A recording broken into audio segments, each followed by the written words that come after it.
আগে হচ্ছে chocolate topper বানানো নিয়ে খুবই ভয় পেতাম যে ঠিকমতো হবে কিনা, নষ্ট হয়ে যাবে কিনা।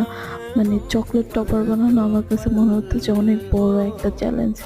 আর এখন হচ্ছে রিস্ক নিয়ে চকলেটই বানিয়ে ফেললাম।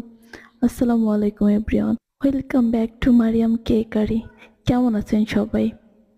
আশা করছি যে যেখানে আছেন আল্লাহ পাকের অশেষ রহমতে ভালো আছেন, সুস্থ আছেন। সো আমি আজকে হচ্ছে প্রথমবার চকলেট বানাইলাম, আর সাথে হচ্ছে আমি চকলেট বক্স নিজের হাতে তৈরি করে তারপর ডেলিভারি দিলাম।